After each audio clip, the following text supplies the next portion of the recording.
ذلك مثلهم في التوراة ومثلهم في الإنجيل كزرع أخرج شطأه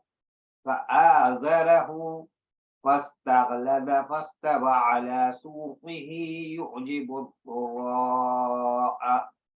ليغيظ بهم الكفار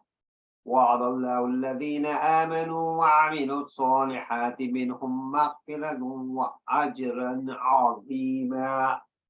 صدق الله مولانا العظيم وصدق رسوله النبي الكريم أما بعد।